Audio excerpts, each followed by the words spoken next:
আন্তর্জাতিক ফুটবলকে বিদায় বলেছেন সেনেগাল ফুটবলের অন্যতম বড় তারকা সাদিও মানে। অবসর ঘোষণার এক বিবৃতি দিয়েছেন এই ফরোয়ার্ড, এমনটাই জানিয়েছে সেনেগালিজ সংবাদ মাধ্যম। দুইবার আফ্রিকা কাপ অব নেশন জয়ী মানে সেনেগালের ফুটবল ইতিহাসের অন্যতম সফল খেলোয়াড়। সবুজ, হলুদ ও লাল জার্সিতে দীর্ঘদিন নেতৃত্বের ভার সামলানো মানে বিদায়বেলা দেশের সমর্থকদের প্রতি কৃতজ্ঞতা প্রকাশ করেছেন।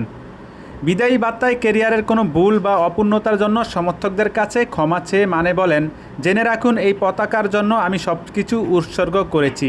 আমি নিজের সর্বোচ্চটা দিয়ে চেষ্টা করেছি এবং সবসময় আমাদের দেশের জন্য কঠোরভাবে লড়াই করেছি। সেনেগালিজ ফুটবলের সবচেয়ে গৌরবময় সময়ের অন্যতম মুখ ছিলেন মানে। তার নেতৃত্বেই 2021 সালে প্রথমবারের মতো আফ্রিকা কাপ অব নেশনের শিরোপা জেতে সেনেগাল। পরবর্তীতে আরও একটি আফকন জয়ে গুরুত্বপূর্ণ ভূমিকা রাখেন তিনি।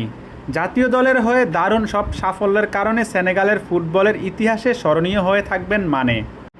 সেনেগালের মানুষের অবিচল সমর্থকের কথা স্মরণ করে মানে বলেন, আপনাদের অব্যাহত সমর্থনই ছিল আমার সাফল্যের চালিকা শক্তি। খেলোয়াড় হিসেবে আন্তর্জাতিক ক্যারিয়ারের ইতি টানলেও ফুটবলের সঙ্গে সম্পর্ক শেষ করছে না মানে।